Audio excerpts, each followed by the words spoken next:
My father kicked me out of the family business because I refused to sell my grandpa's inheritance.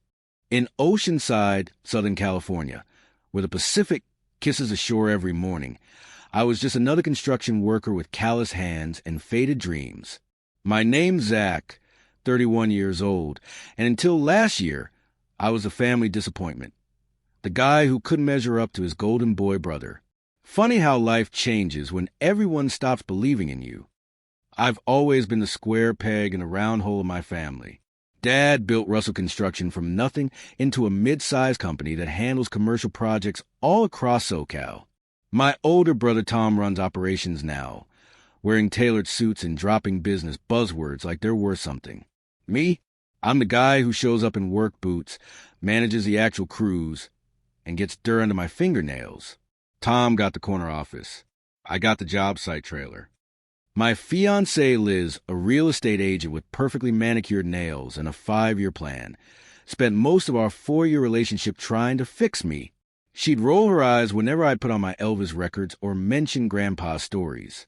You're 31, Zach. When are you going to grow out of this 1950s obsession? She'd say, flipping through a home design magazine while I played Jailhouse Rock for the 100th time. The only person who ever really got me was Grandpa Frank. At 78, he was more alive than most people half his age. Weathered face cracked with laugh lines, voice like gravel stirred in whiskey, and stories that could make a statue leaning closer. He lived in a modest house just 2 blocks from the beach, where he'd spent his life as a commercial fisherman before retiring to become the neighborhood's resident sea sage. But Grandpa's real treasure wasn't his house. It was his boat, a 1950s Chris Craft Catalina that he bought when he was my age. 30 feet of teakwood beauty with leather seats worn smooth by decades of salty adventures. Everyone else saw an old boat taking up space at the marina. I saw a time machine. That boat was Grandpa's heart floating on water. The brass railings gleamed like they were polished yesterday. The wooden deck had stories written into every grain. And the wheelhouse, man, that wheelhouse was something else. An old record player mounted in a custom cabinet played Elvis, Buddy Holly, and the Drifters while Grandpa steered us through the waves. This will right here, he'd say, hands caressing the polish with the steering wheel. This is the key to freedom, Zach. Remember that. Some of my earliest memories are on that boat. When I was 8, Grandpa taught me how to fish from the stern. I was terrible at it. Impatient, clumsy, constantly tangling the line. After my 3rd failed cast, I threw down the rod in frustration. The fish aren't cooperating today, I mumbled, embarrassed by my own failure. Grandpa just laughed that sandpaper laugh of his and sat down beside me. Zach, life is like the ocean, he said, looking out the horizon where the blue met the sky. Sometimes it's calm, sometimes it storms, but the important thing is to keep your hand on the wheel. I didn't understand what he meant back then. Now, those words are tattooed on my heart. Last month, our family gathered for Dad's birthday dinner at some overpriced steakhouse in La Jolla. Mom spent the whole time updating everyone on Tom's latest accomplishments. His new beach house, his promotion, his girlfriend's fashion line. When it came my turn to share news, I mentioned I was thinking about restoring an old boat someday. Dad's face hardened. Daydreaming doesn't pay the mortgage, Zach. Will you ever get serious about your future? Liz nodded in agreement. Honey, you're stuck in the 1950s. We need to think about reality. Our wedding, a house, building something real. Every word felt like another brick in the wall between us. I excused myself before dessert arrived and drove straight to Grandpa's. I didn't even call first. I never had to. His door was always open for me. We sat on his boat that night, moored in its slip at the marina, drinking cold beers as the sun dipped below the horizon. The record player crooned Elvis's Can't Help Falling in Love, while Grandpa told me about the summer of '62, when he took Grandma up the coast to Santa Barbara. She was wearing a yellow dress, he recalled, eyes misting over. When we anchored in that little cove north of the harbor, she looked like sunshine itself against the blue water. That's the thing about Grandpa. He remembered details that mattered, not stock prices or business deals, but the color of a dress against a sunset, the way light caught on water, The perfect song for a perfect moment. These people with their fancy cars and big houses, he said, gesturing vaguely toward the luxury yachts across the marina. Most of them can't tell you what color the horizon was this morning. What kind of rich is that? The next morning, I called in sick to work and spent the day helping Grandpa varnish the boat's trim. We worked in comfortable silence, occasionally breaking into whistle tunes or shared jokes. Around noon, he looked up from his work with that mischievous grin of his. "If I die, Zach, don't let them sell my boat," he said, wiping his hands on a rag. "This old girl's going to play on Broadway someday." I laughed it off. Grandpa was always making weird predictions that made no sense. He once claimed my fifth-grade science project would end up in a museum. It didn't. It caught fire and nearly burned down the garage. But that was Grandpa, full of wild optimism and strange prophecies. "Sure thing, Captain," I replied, mock saluting. "Broadway it is." 3 days later, Grandpa had a massive heart attack while buying fishing tackle at the marina store. By the time the ambulance arrived, he was gone. Just like that, mid-sentence, midlife, mid-story. The paramedics said it was quick. He probably didn't feel much pain. As if that made it any easier. The funeral was intimate but beautiful. The church smelled of sea salt and flowers. Mom cried quietly. Dad stood stoic, his grief locked behind his businessman's mask. Tom delivered a polished eulogy about legacy and values. When my turn came, I could only manage a choke story about fishing lessons and Elvis records before my voice gave out completely. Someone played "Can't Help Falling in Love" as they lowered him into the ground. I didn't cry then. It felt like the ocean had swallowed all my tears. A week later, we gathered at the attorney's office for the reading of the will. Dad got the house, which made sense. He'd been helping with Grandpa's mortgage for years. Mom received Grandma's jewelry. Tom got the vintage car Grandpa had been restoring. When the attorney announced I'd inherited the boat, my brother actually snorted. "What's Zach going to do with that money, Pitt?" Dad shook his head. "That thing costs more to maintain than it's worth. Sell it and put the money towards something practical." Even Mom, still dabbing her eyes, murmured something about getting something useful out of the inheritance. Liz squeezed my hand in what I think was meant to be encouragement. "We could use the money for our wedding fund," she whispered. "That leaky tub must be worth something to a collector. They all talk about the boat like it was junk, a burden Grandpa had saddled me with rather than the greatest gift I'd ever received. None of them understood. None of them ever would. Sometimes the most valuable things in life are the ones others think are worthless. Grandpa had told me once while we were polishing the boat's brass fittings. At the time, I thought he was just being philosophical. Now I realized he was preparing me. After the meeting, I drove straight to the marina. The sunset painted the water orange and gold as I climbed aboard Grandpa's, my boat. The familiar creak of the deck beneath my feet sounded like a welcome. The lingering scent of wood polish and salt air wrapped around me like Grandpa's embrace. I sat at the wheel, running my fingers over the smooth where his hands had rested countless times. In the wheelhouse, I found his old captain's hat hanging on a hook. I put it on, feeling foolish and sacred all at once. The record player still held the Elvis album we'd listened to on our last day together. I switched it on, and Hound Dog crackled through the speakers. As the music filled the cabin, something inside me broke open. Tears rolled down my face, but for the first time since Grandpa died, I felt something besides grief, a tiny spark of purpose, flicker into life in the darkness. "I'll keep her afloat, Grandpa," I whispered to the empty boat that somehow still felt full of his presence. "I promise." As I sat there, watching stars appear above the marina, I realized something that would change the course of my life. Everyone else saw a dying relic, but I saw something beautiful, something worth saving, something that could save me too. Maybe Grandpa knew that all along. Maybe that's why, out of everyone, he chose me. The 2 weeks after inheriting Grandpa's boat were a blur of grief and determination. I spent every evening after work at the marina, just sitting on the boat, learning its sounds and moods. Sometimes I play Elvis records and drink a beer, imagining Grandpa sitting across from me with that crooked smile of his. Other times I just listen to the gentle rocking of the hull against the dock, finding comfort in the rhythm. My relationship with Liz grew increasingly strained. She'd expected me to immediately list a boat with a broker, cash out, and move on with our real-life plans.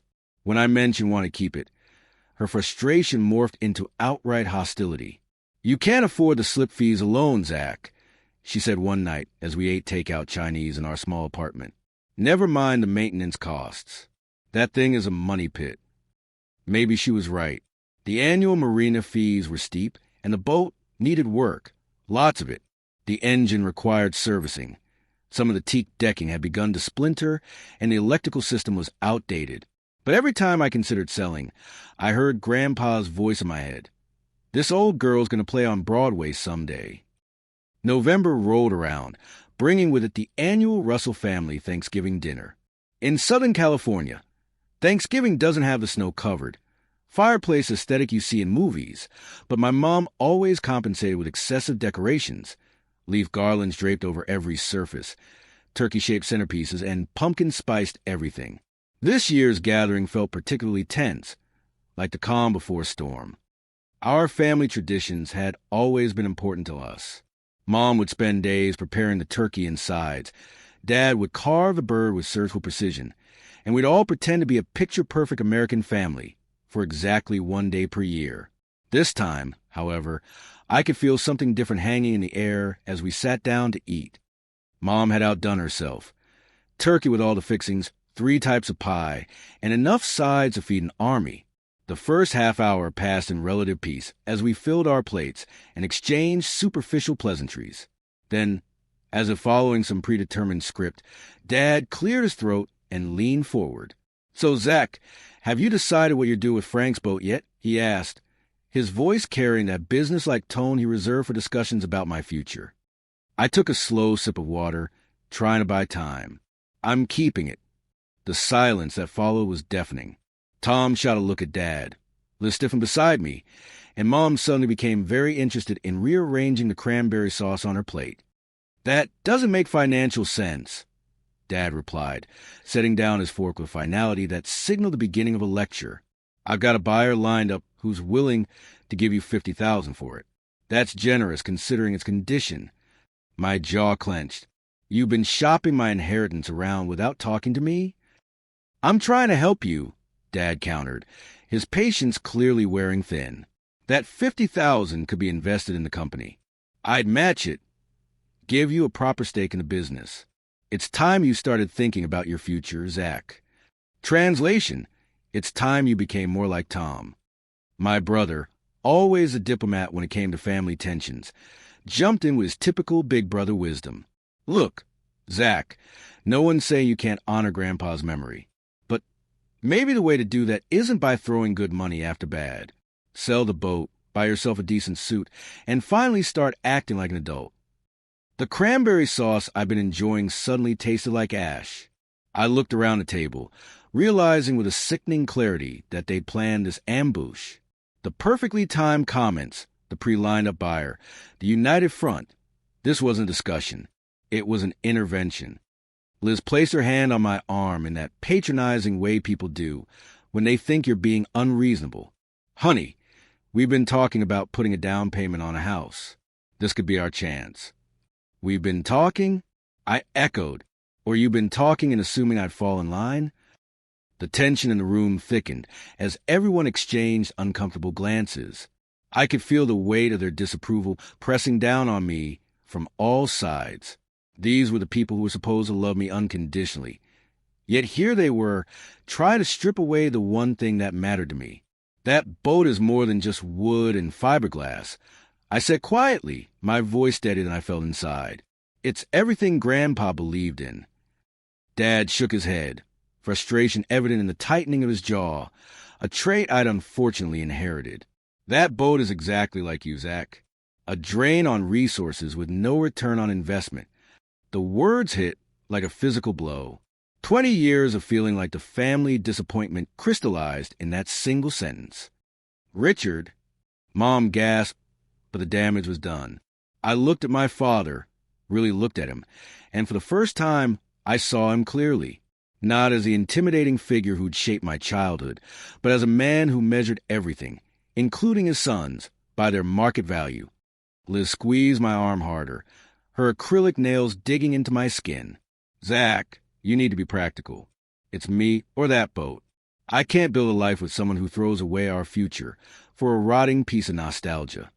The ultimatum hung in the air like a thundercloud. In movies, this would be where the dramatic music swells, the moment of truth where the hero makes a stand. I looked around at my family. My dad's cold disapproval, my mother's nervous discomfort, Tom's smug superiority, and Liz's manipulative ultimatum. Then I thought about Grandpa Frank, who'd taught me that some things in life can't be measured on a balance sheet. You've never understood what that boat means to me, I said to Liz, my voice quiet but firm. None of you have. What I understand, Liz replied, her voice rising with frustration, is that you're choosing a heap of rotting wood over our relationship. I stood up, napkin falling to floor. No, I'm choosing to honor a promise to someone who believed in me over people who never have. The silence that followed was broken by the sound of Liz yanking her engagement ring off her finger. She placed it on the table with a small, definitive clink. Well, I hope you and your boat will be very happy together. With that, she grabbed her purse and walked out the front door. I remained standing, feeling strangely calm despite the chaos erupting around me. Mom was crying quietly. Tom was shaking his head in disgust, and Dad looked like I confirmed every disappointing thought he'd ever had about me. If you walk out that door after her, Dad said, his voice cold, don't bother coming back. You're no longer my son. 27 years of trying to earn his approval flashed before my eyes. 27 years of not quite good enough. And why can't you be more like your brother? 27 years of measuring myself against impossible standards. I walked out. The next few weeks passed in a whirlwind of change. Liz moved out of our apartment while I was at work, leaving behind only the things she considered too worthless to take, ironically including the vinyl record collection she'd always hated. Dad made good on his threat, informing me via a terse text message that my position at Russell Construction had been terminated. Just like that, I found myself jobless, homeless, since I couldn't afford the apartment on my own, and single, the American dream, in reverse. Some guys might have crawled back, apologized, compromised. Not me. Maybe it was stubbornness, maybe it was principle, or maybe it was just Grandpa Frank's blood running through my veins.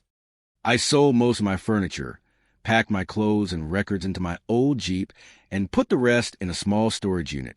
Then I did what any rational person would do. I moved onto the boat. Living on a boat sounds romantic until you actually try it. 30 feet feels a lot smaller when it's your entire world. The head, that's boat speak for bathroom, was cramped and temperamental. The galley kitchen had a 2-burner propane stove that scared me half to death every time I lit it. And everything, absolutely everything, was perpetually damp. But there were moments of unexpected beauty, too. Waking up to the gentle rocking of the waves. Drinking coffee on the deck as the marina came alive around me. Watching pelicans dive bomb for fish in the late afternoon sun. And most importantly, feeling Grandpa's presence in every creak and groan of the old wooden hull. With my savings rapidly dwindling, I picked up odd construction jobs, nothing permanent, just enough to cover the slip fees and put food in my stomach. I'd work during the day, then return to the boat at night, falling asleep to the sound of water lapping against wood and distant seagull cries. One particularly rough night, about 2 months after Thanksgiving, I sat on the deck under a blanket of stars, nursing a cheap beer and taking stock of my situation. I'd lost my family, my fiancée, my job, and my home, all for a boat that needed more work than I could afford and possessed more sentimental value than market value. Well, Grandpa, I said aloud to the night sky, laughing to the lump in my throat, I'm officially homeless. Hope you're proud of me up there. A warm breeze suddenly swept across the deck, ruffling my hair in a way that felt almost like an affectionate pat on the head. In that moment, as ridiculous as it sounds, I could have sworn I heard Grandpa's gravelly chuckle carried on the wind. My new living situation became something of a joke. I told to ease the awkwardness when people asked where I lived. My new address is a rusty boat in the middle of nowhere, I'd say with a self-deprecating smile. Mail doesn't get delivered, but the view is 5 stars. Sometimes, in the quiet hours before dawn when doubts crept in like the morning fog, I'd wonder if I'd made a terrible mistake. If I should have sold the boat, taken Dad's offer, married Liz, and followed the path of least resistance. It would have been easier, certainly. But as Grandpa used to say, the easy path and the right path rarely run side by side. December bled into January, and with the new year came new challenges. A particularly nasty winter storm hit the coast, sending waves crashing against the breakwater and rocking the boats in their slips like toys in a bathtub. I spent the night tightening mooring lines and bailing water, fighting to keep Grandpa's boat, my boat, safe from the elements. By morning, exhausted and soaked to the bone, I surveyed the damage. A section of the rail had splintered, the tarp covering the cockpit had torn free, and water had seeped into the cabin, soaking my mattress and some of my clothes. But the boat had weathered the storm. She was still floating, still fighting, just like me. As I stood there, watching the sun break through the clouds, a strange calm settled over me. I'd lost everything that most people would consider important: family, relationship, career, conventional home. Yet somehow, I felt more myself than I had in years. It was as if all those things had been weights holding me underwater, and now, finally, I could breathe. Sometimes, to find yourself, you have to lose everything else, I murmured, remembering how Grandpa had once said something similar after his own string of setbacks. Standing there in my soaking clothes, surrounded by the mess left by the storm, I understood what he meant in a way I never could have before. The marina manager stopped by later that day to check on everyone after the storm. He was an old friend of Grandpa's, a retired Navy guy named Mike with sun-weathered skin and hands like baseball mitts. "Frank will be proud of you, son," he said, surveying how I'd secured the boat. Not many would stick it out like this. Coming from Mike, who'd rarely offered praise in all the years I'd known him, those words meant everything. I'd lost my actual father's approval, but somehow gained it from the community of old salts and sea dogs who'd been Grandpa's chosen family. As January turned February, I settled into a rhythm of work and boat life. The initial romantic notions had faded, replaced by a pragmatic routine. I'd shower at the marina facilities, cook simple meals on a temperamental stove, and spend evenings making lists of repairs needed, ordered by urgency and cost.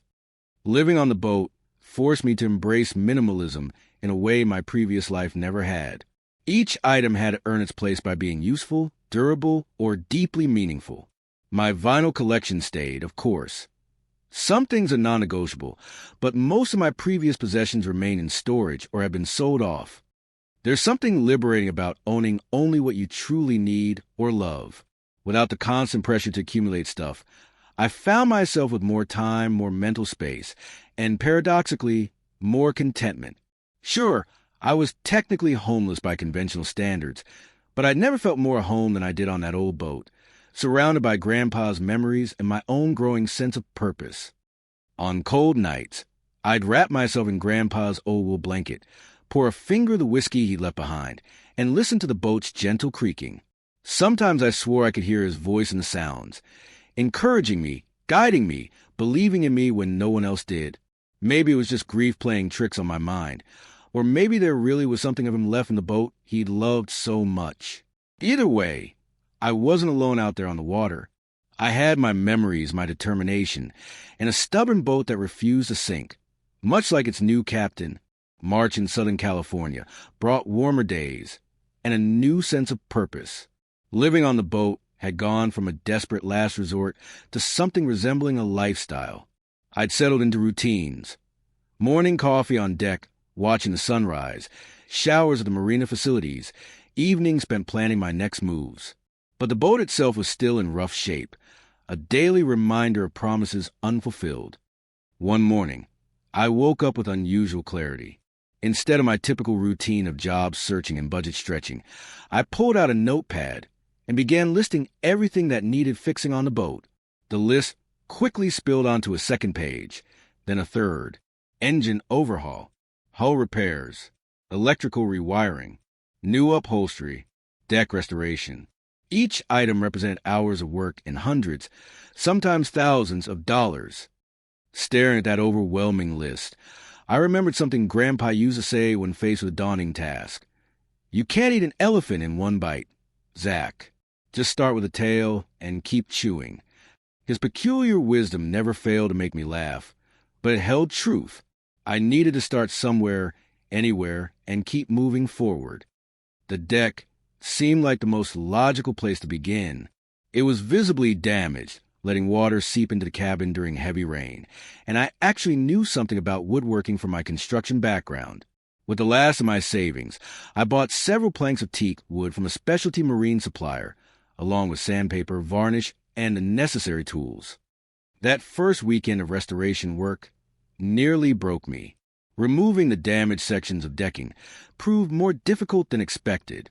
The original builders had used techniques I wasn't familiar with, and every mistake felt like I was desecrating Grandpa's legacy. By Sunday evening, my hands were raw with blisters, my back screamed in protest, and I'd accomplished maybe a quarter of what I planned. I'm a builder, not a shipwright. I grumbled to myself, nursing my wounds with a cold beer. The irony wasn't lost on me. I'd spent years working construction, yet here I was, struggling with basic woodworking. Grandpa would have found it hilarious. Despite the frustration, there was something deeply satisfying about working on the boat. Each plank I successfully replaced felt like a small victory, a physical manifestation of my commitment. I started documenting my progress with before and after photos on my phone, partly to track improvements and partly to remind myself that I was actually accomplishing something when it felt like I was just spinning my wheels. About 2 weeks into the deck restoration, my old buddy Carter from a construction crew stopped by the marina to check on me. We hadn't spoken much since my dramatic exit from the family business, but he'd always been a good friend, more interested in loyalty than office politics. Dude, you should put this on YouTube, he said, scrolling through the photos on my phone. Seriously, people eat this restoration stuff up. I laughed it off. Who'd want to watch an amateur hack away at a boat? I barely know what I'm doing half the time. Carter gave me that look, the one that says I'm missing something obvious. That's exactly why they'd watch. It's relatable. Everyone loves an underdog story. He gestured expansively at the boat and my modest progress. You've got all the elements: vintage cool factor, personal story, trial and error. Trust me, this is content gold. I dismissed the idea initially. I wasn't looking for internet fame or validation from strangers. But that night, scrolling through my phone in the quiet of the cabin, I found myself watching restoration videos. People fixing up everything from rusty tools to classic cars, sharing their processes, mistakes and all. Carter was right. There was something compelling about watching something old and forgotten being brought back to life. With nothing to lose but my dignity, which was already in short supply, I set my phone on a tripod the next day and recorded myself working on the deck. I talked through what I was doing, joked about my mistakes, and shared bits of Grandpa's wisdom along the way. That evening, I edited the footage into a 15-minute video, titled it Rusty Boat and Idiot, Episode 1, and uploaded it to a freshly created YouTube channel. My expectations were rock bottom low. I figured maybe a few fellow boat enthusiasts might stumble across it, perhaps leave some advice in the comments. The next morning, I checked the video stats over breakfast. 37 views. Not exactly viral, but it was something. What surprised me were the comments. Finally, a restoration channel that shows the real struggle. Love the old Chris Craft. My grandpa had one just like it. The Elvis records in the background are perfect. Encouraged by the small positive response, I kept filming. Episode 2 focused on repairing the splintered rail that had broken during the storm. Episode 3 documented my first attempts at refinishing the cockpit controls. Each video included stories about Grandpa, snippets of 50s music, and plenty of self-deprecating humor about my limited skills. By the 6th video, something unexpected happened. The view count jumped from a few hundred to over 10,000, then 20,000, then 50. Comments flooded in faster than I could read them. People weren't just watching, they were subscribing, sharing, and engaging. One comment in particular stood out. "This isn't just about restoring a boat. It's about restoring yourself. Keep going, man." That comment hit me like a wave. They were right. This wasn't just about fulfilling a promise to Grandpa anymore. Each plank I replaced, each fitting I polished, was rebuilding something in me too. For the first time in my life, I was doing something completely on my own terms, without trying to please my father or measure up to Tom. As the channel grew, viewers began sending tips, advice, and encouragement. Some even mailed vintage boat parts they'd lie around in garages and workshops. An older gentleman from Florida sent me original Chris Craft catalog pages from the 1950s. A retired shipwright from Maine recorded detailed tutorial videos specifically addressing problems I was facing. 3 months in, YouTube notified me that my channel qualified for monetization. I nearly fell off the boat when I saw the first month's earnings, just over $2,000. The second month brought in nearly $3,000. It wasn't wealth by any standard, but it was enough to cover marina fees, boat repairs, and basic living expenses. For the first time since Thanksgiving, I wasn't financially drowning. With actual income flowing in, I could finally afford quality materials and proper tools.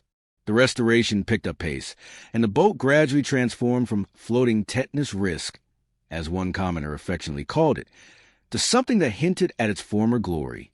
The comment sections became a community of their own, viewers sharing restoration tips, 50s nostalgia, and stories about their own grandparents. One particularly beautiful Saturday morning in May, I decided to take a break from boat work. My hands needed a rest, and my brain needed a change of scenery. The Oceanside Harbor Farmers Market was just a short walk from the marina, a weekly gathering of local vendors selling everything from fresh produce to handmade crafts.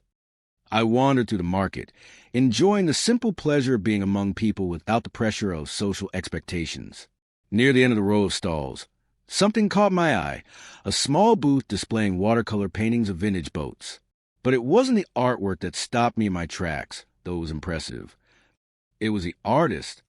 She sat on a folding stool, brush in hand, adding details to a half-finished painting of what looked remarkably like a Chris Craft from the 50s. Dark hair pulled back in a loose ponytail, oversized denim shirt splattered with paint, and completely absorbed in her work. I stood there longer than was probably socially acceptable, watching her bring the boat to life with careful brushstrokes. Eventually, she looked up and caught me staring.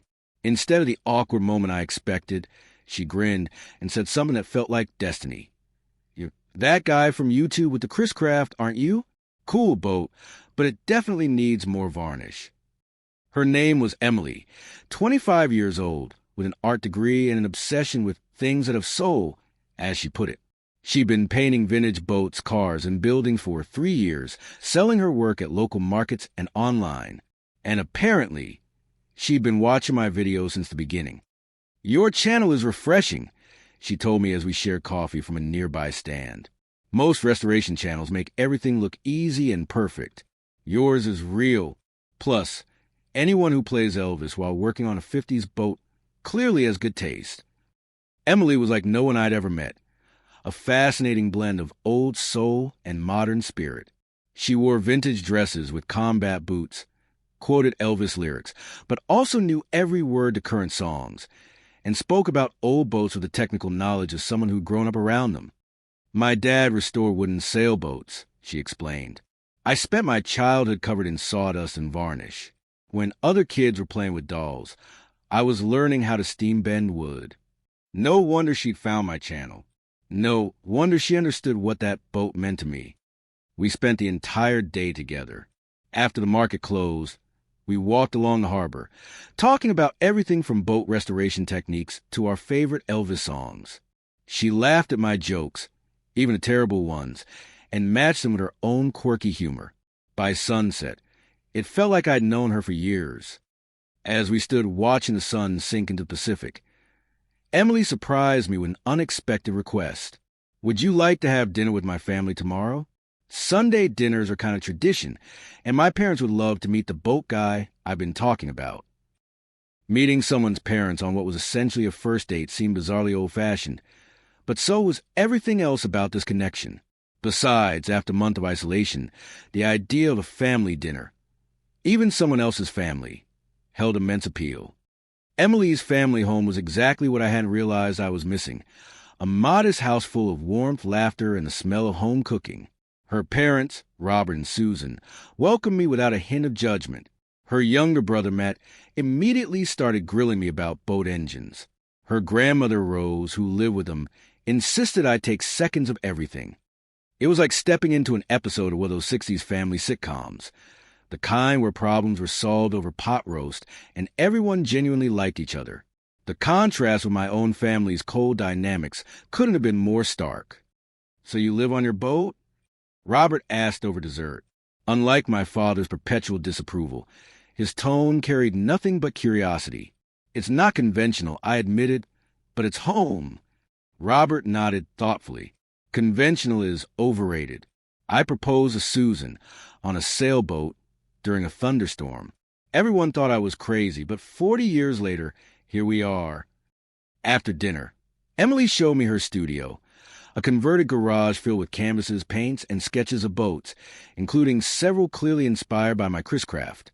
On one wall hung a large frame quote, "When you do what you love, the world will find you." My grandmother's wisdom, Emily explained, noticing my attention on the quote. "She's an artist who started when women weren't supposed to be. She always says that authentic passion is like a beacon. It draws the right people to you." Rose's philosophy resonated in a way that all my father's practical advice never had. Over the next few weeks, Emily became a regular presence in my videos. Her knowledge of wooden boats and restoration techniques took the content to a new level. Viewers loved her, both for her expertise and for the natural chemistry between us that was increasingly obvious on camera. The channel continued growing, reaching over 100,000 subscribers by June. The comments section exploded whenever Emily appeared, with viewers shipping us like characters in a TV show. It was embarrassing and flattering in equal measure. One evening, as we sat on the deck watching the sunset after a long day of filming, Emily pulled out her sketchbook and showed me something she'd been working on, marketing materials for boat tours. Vintage-style posters featuring my nearly restored Chris-craft with the tagline Golden Wave Retro Tours. Cruise back to the 1950s. "I've been thinking," she said, eyes bright with excitement. "Once the boat is fully restored, you could offer nostalgic cruises along the coast. Sunset tours with 50s music, cocktail cruises, private events. People would pay good money for an authentic vintage experience like that." The idea hit me like a revelation. I'd been so focused on the restoration itself, I hadn't thought much about what came after. Emily's concept was perfect. It honored the boat's history and grandpa's spirit while creating something sustainable for the future. We stayed up half the night developing the concept, sketching ideas, and researching permits and requirements. By dawn, we had a business plan drafted for Golden Wave Retro Tours, named after the gold-tinted wake-the-boat created at Sunset, one of Grandpa's favorite sites. 2 weeks later, with Emily's help, I filed the paperwork to register the business. That afternoon, we celebrated on the boat with champagne and vintage glasses, while Elvis crooned, "Can't Help Falling in Love" from the record player.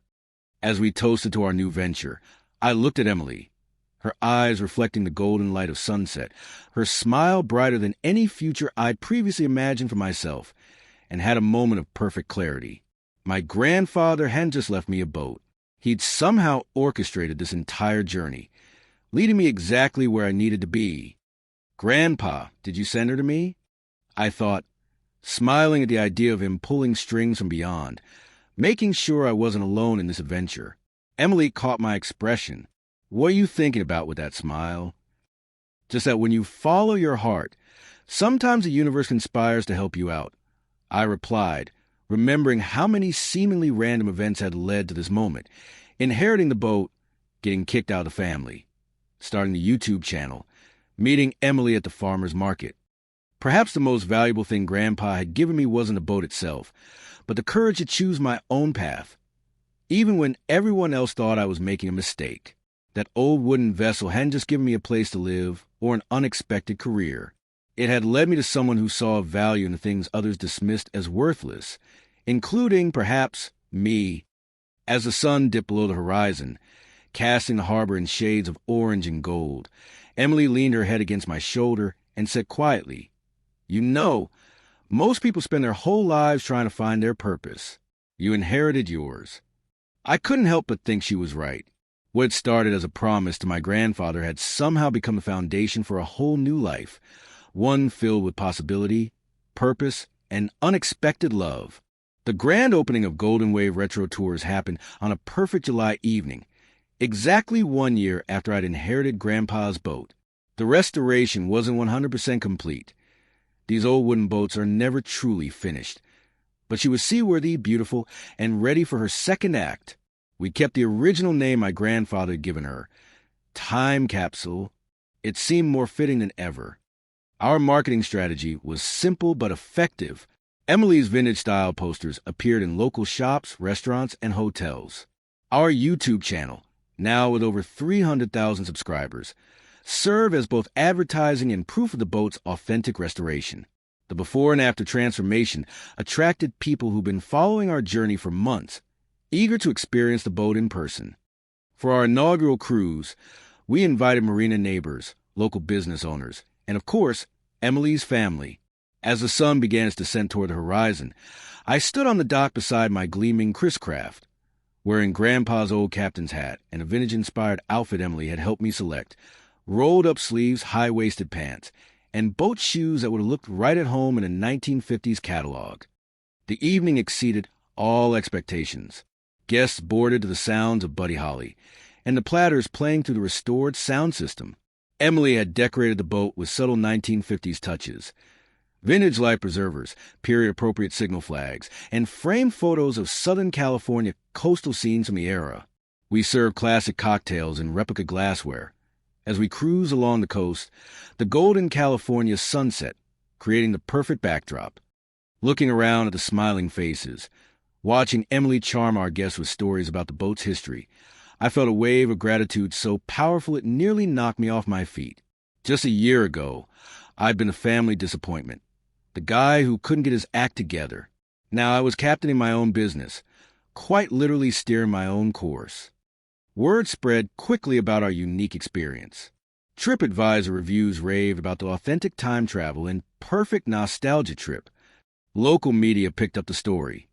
First the Oceanside paper, then San Diego lifestyle magazines, and finally a feature in Sunset magazine that described our tours as the most innovative coastal experience in Southern California. Bookings poured in faster than we could handle them. What had started as a weekend side business quickly demanded our full attention. Within 2 months, we had to hire staff. First, just weekend help, then a small full-time crew of young, enthusiastic people who shared our appreciation for vintage Americana and quality customer experiences. The crew took to calling me Captain Retro behind my back. I pretended to be annoyed, but secretly loved it. After a lifetime of being defined by my relation to others, Richard's disappointing son, Tom's less successful brother, I've finally become my own person with my own identity, even if that identity came with a slightly ridiculous nickname. As summer turned to fall, we expanded our offerings beyond simple sunset cruises. Emily suggested themed events, vinyl record listening parties, Mad Men-style cocktail cruises, even swing dance lessons on the larger evening tours. Each new idea attracted different clientele, from nostalgic retirees to trendy millennials seeking Instagram-worthy experiences. One crisp October evening, as we were closing up after a particularly successful corporate charter, a well-dressed man in his 50s approached the dock. He introduced himself as Michael Harrington, a location scout for Paramount Pictures. They were producing a period film set in 1950s California and were looking for authentic vehicles and settings. "Your boat is exactly what the director has been searching for," he explained, handing me his card. "We'd like to discuss using it as a featured setting in several key scenes. The compensation would be substantial, of course." 2 weeks later, I found myself signing contracts with actual Hollywood lawyers. The studio won exclusive use of time capsule for 3 months of filming. January through March, our slowest season anyway. The payment they offered was staggering. $150,000, plus insurance coverage and a restoration touch-up after filming concluded. When I called Emily to share the news, there was a long silence on the other end of the line. "Are you still there?" I asked, concerned by her lack of reaction. "I'm trying to process the fact that your grandfather's worthless boat just landed a Hollywood contract," she finally replied. "This is the kind of vindication most people only dream about." The film, titled Golden Coast, stars some of Hollywood's biggest names in a romantic drama set along the California shoreline in 1957. During pre-production meetings, I met the director, an Academy Award nominee known for his meticulous attention to historical detail. He spent hours asking me questions about the boat's original features, insisting that nothing be modified to make filming easier. Shooting began in January. For 3 surreal months, I watched A-list actors walk the same deck, where I'd spent countless hours sanding and varnishing. The boat I'd lived on when I was at my lowest became the glamorous setting for pivotal scenes in what the industry was already buzzing might be an Oscar contender. My role during filming was essentially that of a highly specialized boat operator and technical consultant. I piloted time capsule during sailing scenes, advised on how period-accurate boating would look, and occasionally fetched coffee when things got hectic. The experience was simultaneously humbling and affirming. My boat was a star, not me, and that felt exactly right. My boat got to work with George Clooney. I joked to Emily during a rare evening off. Me? I held coffee for the assistant's assistant. She laughed, but then grew serious. "You know what's amazing? You're the only person on that entire set who's there because of something you built yourself, not because someone hired you." Emily's observation stuck with me. In Hollywood's hierarchy, I was nobody, just a boat guy. But that boat represented something I'd fought for, something I'd chosen over family approval, financial security, and a conventional path. That made me different from everyone else on set, even the stars. When filming wrapped in late March, the production team hosted a small party on and around time capsule. The director made a toast, thanking me for preserving a piece of Americana that made our film possible. One of the lead actors, an older gentleman with serious industry clout, pulled me aside afterward. "I grew up on a boat just like this one," he told me, swirling his drink reflectively. "My father sold it when I was 12. I've regretted not buying it from him ever since." He handed me his personal card. "If you ever decide to sell, call me first. But I hope you don't. Some things are worth more than money." With the Hollywood check clearing the bank, Golden Wave Retro Tours entered a new phase. Emily and I spent weeks researching other vintage boats similar to Time Capsule. We eventually found a 1948 Wheeler Playmate, not identical to our Chris Craft, but similar in style and era, being sold by an aging owner in Santa Barbara who could no longer maintain it. The Wheeler needed work, but nothing compared to Time Capsule's original condition. With our combined restoration experience and YouTube following, we documented the entire process, creating a whole new series that attracted even more viewers. By June, we had 2 fully operational vintage boats and doubled our tour capacity. With the second boat, we launched a new business segment that neither of us had anticipated: wedding services. It started when a longtime YouTube subscriber reached out, asking if they could hold their small wedding ceremony on Time Capsule. The vintage aesthetic, they explained, perfectly matched their vision. That first wedding was so successful and photographed so extensively for social media that inquiries began flooding in. We developed a specific wedding package: ceremony on the water at sunset, vintage-themed reception, and photography that captured the timeless quality of celebrating on a piece of floating history.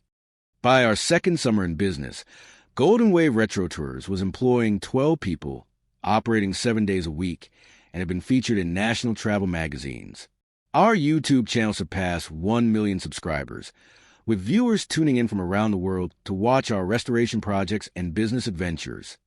Through it all, Emily remained my partner, co-captain, and creative heart of the operation. Her artistic eye transformed our business materials. Her genuine warmth made every customer feel special, and her practical business sense kept us from making rookie entrepreneur mistakes. Without her, Golden Wave would have been just a boat tour. With her, it became an experience. On particularly beautiful evenings, when the sunset painted the water in shades of gold and amber, the golden wave that gave our company its name, I'd sometimes find myself at the wheel, overwhelmed by how drastically my life had changed.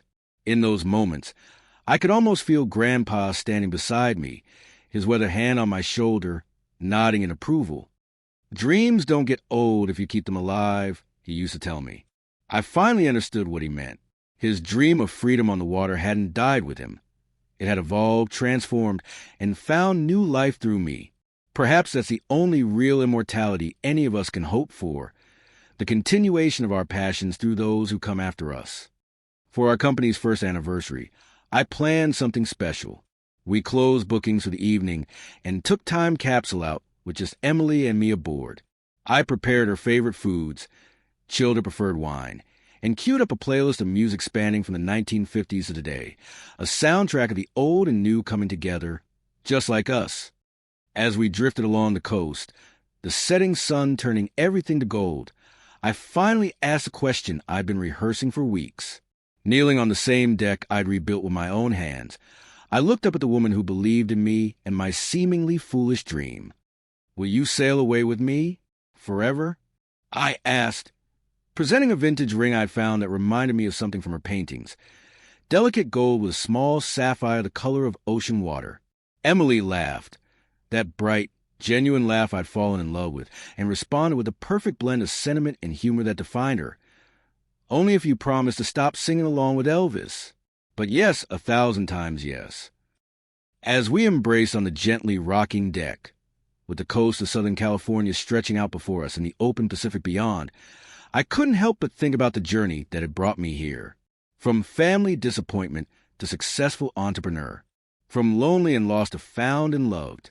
From a man defined by others' expectations to someone who had finally discovered his own path. All because an old man had loved his boat enough to pass it on to the one person who might love it just as much. The years following my proposal to Emily passed in a whirlwind of growth, both personal and professional. We married in a small ceremony on time capsule, with Emily's family, our crew, and a handful of close friends in attendance. No one from my side came. The invitations I'd sent to my parents and Tom had gone unanswered. I told myself it didn't matter, that I had created my own family now. But some wounds leave scars that ache during life's biggest moments. Golden Wave Retro Tours expanded beyond anything I could have imagined when I was sleeping on that leaky boat and stretching my last dollars. We added a third vintage boat to our fleet, then a fourth. We hired marketing professionals, accountants, and a full-time maintenance crew. What had started as a desperate attempt to honor my grandfather's memory had transformed into a thriving enterprise employing over 30 people. By our third year, we'd opened a second location in Santa Barbara. By the fourth, we added San Francisco to our operations.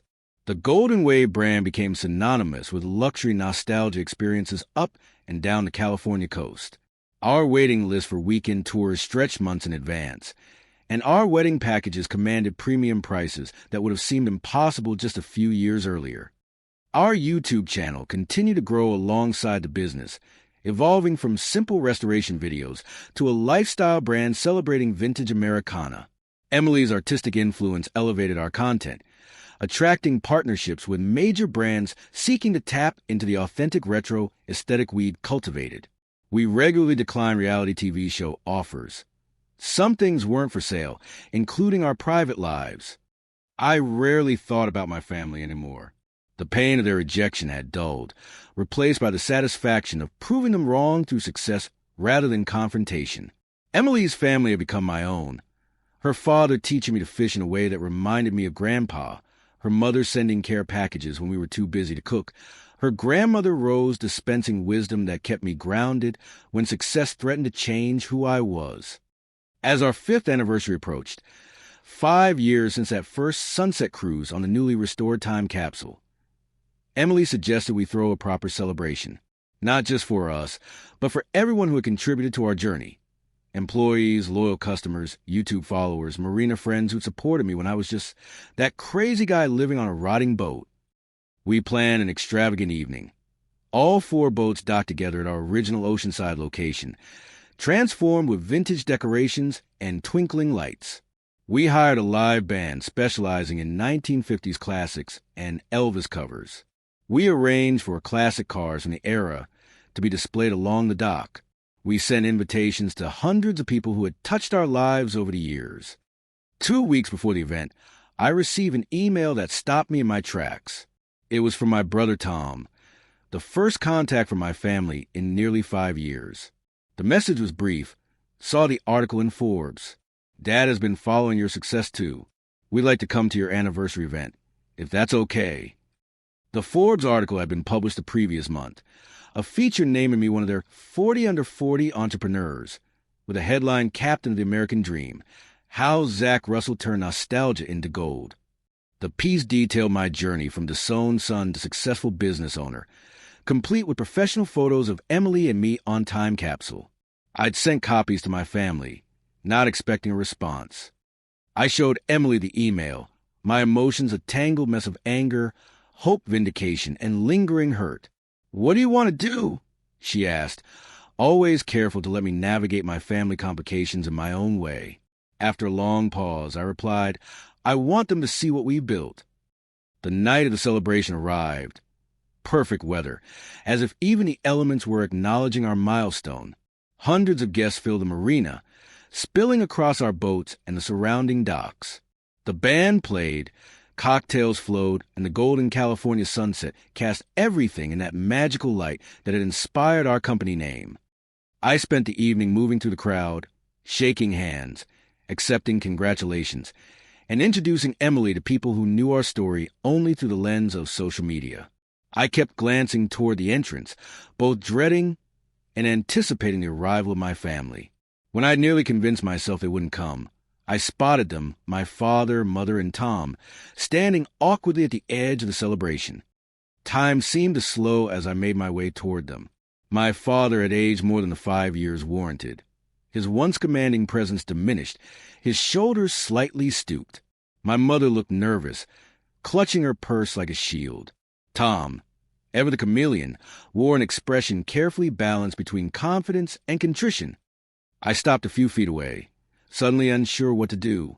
In movies, this would be the moment for a dramatic confrontation or a tearful reunion. In reality, we just stood there, separated by more than physical distance, separated by years of silence and the fundamentally different people we had become. My father broke the stalemate first. In all my imagined scenarios of this moment, I never expected what happened next. His eyes welled with tears, and he spoke in a voice so unlike his usual authoritative tone that I barely recognized it. "I thought you had lost everything," he said, gesturing around the celebration, the boats, the success so evident in every direction. "But you won it all, just differently than I imagined." Tom stepped forward, his typical polish cracking with genuine emotion. "I was jealous of you," he admitted. "All these years, I did everything right, everything expected, and I've never built anything that was truly mine. You had the courage I didn't. The words I'd longed to hear for years landed like stones in still water, rippling through my consciousness." My mother simply opened her arms, and I found myself stepping into her embrace, feeling like both a child and a man who had traveled too far to return unchanged. Over her shoulder, I caught Emily's eye across the crowd. She nodded encouragingly, giving me the space to have this moment that belonged solely to my first family. After the initial awkwardness passed, I gave them a tour of Time Capsule, the boat they once called a worthless piece of junk, now the flagship of a multi-million-dollar business. I showed them the original elements I'd preserved, the improvements I'd made, and the vintage details that our clients paid premium prices to experience. My father ran his hand along the teak railing, the same one I'd spent weeks sanding and refinishing. "Your grandfather always said this boat would amount to something special," he admitted quietly. "I thought he was just being sentimental." "He was," I replied, "but that doesn't mean he was wrong." The conversation wasn't perfect. Too many years and hurts separated us for instant healing. But as they prepared to leave, I surprised myself by saying, "You should come back sometime. Maybe actually take one of our tours." I manage a small smile, finding unexpected humor in the situation. You'll have to buy tickets, though. We're usually booked solid. Watching them walk away, I felt a strange sense of peace settle over me. The success was satisfying, of course. What rejected kid doesn't dream of showing the people who dismissed them just how wrong they were? But the real victory wasn't the money or accolades. It was in discovering that their approval, once so desperately important to me, was now just a pleasant bonus rather than a necessary validation. Later that night, after the guests had gone and we were cleaning up, I told Emily about the conversation. My dad apologized. I said, still processing the reality of it. It's official, pigs are flying. She laughed, then grew serious. Are you okay? With them coming back into your life after everything. I consider her question carefully. Forgiveness isn't really for them, I said finally. It's for me. Carrying that anger was exhausting, and I don't need it anymore. The realization felt like setting down a heavy backpack I've been carrying for so long I'd forgotten it was there. In the weeks following the anniversary celebration, my family and I established a cautious new relationship, not the close-knit bond portrayed in heartwarming movies, but respectful reconnection between adults who shared history but had chosen different paths. My father even referred some potential business investors our way, a practical olive branch that suited his nature. 6 months after our reconciliation, Emily and I made a major personal decision. After years of living in various apartments near our expanding business locations, we purchased a house. A beautiful mid-century modern home perched on a bluff overlooking the ocean in Oceanside, just a mile from the marina where Time Capsule was docked. The house was perfect, large windows capturing the ocean view, an open floor plan ideal for entertaining, and a separate studio where Emily could paint when inspiration struck. We filled it with a careful blend of authentic vintage pieces and modern comforts, creating a space that reflected our business aesthetic and personal style. Yet something unexpected happened. Despite the comfort and luxury of our new home, Emily and I often found ourselves gravitating back to Time Capsule in the evenings. We'd pack a simple dinner, grab a bottle of wine, and spend the night on the boat, sleeping in the cabin despite having a king-size bed waiting at home. Why do we keep coming back here? Emily asked one night, as we sat on the deck under a blanket of stars. We have a beautiful house with actual plumbing and space to stretch out. I thought about it, watching the moonlight play across the gentle waves. Because this is where our story began. Houses come and go, but this boat, this is our foundation. On one such evening, our 5th wedding anniversary, we took Time Capsule out for a private cruise. Just the two of us, just like that night I proposed. The coast of Southern California stretched out before us, golden in the setting sun. As darkness fell and stars emerged, I stood at the wheel with Emily beside me, overwhelmed by how far we'd come. Sometimes I still can't believe this is our life, I said, gesturing around us. 5 years ago I was sleeping on this boat because I had nowhere else to go. Emily leaned her head against my shoulder, and now people pay thousands to spend a few hours on it. As we drifted under the stars, I thought about my grandfather, his weathered hands on the same wheel, his gravelly laugh echoing across the water. I imagined him watching us from somewhere, witnessing how his beloved boat had transformed not just my life, but the lives of everyone it touched. We did it, Grandpa, I whispered to the night sky. We really did it. The business continued to grow, expanding to new locations and ventures. My relationship with my family slowly healed, never returning to what had been, but evolving into something perhaps more honest. Emily and I started discussing children. Future captains who inherit not just boats and businesses, but the legacy of following your heart despite what others think is practical. Looking back on the journey that began with a grieving grandson making a promise over supposedly worthless inheritance, I understand now what Grandpa knew all along. Some things can't be valued in dollars and cents. Some treasures look like junk to everyone, but the person meant to discover them. And sometimes, what seems like the end of everything is actually just the beginning of something far greater than you ever imagined. They laughed at Grandpa's old boat, but I turned it into my $1 million dream. More importantly, I turned it into a life worth living. not because of success or money, but because I found the courage to steer my own course, even when every safe harbor was closed to me. That, I think, is what Grandpa really wanted me to inherit. Not just a boat, but the freedom it represented.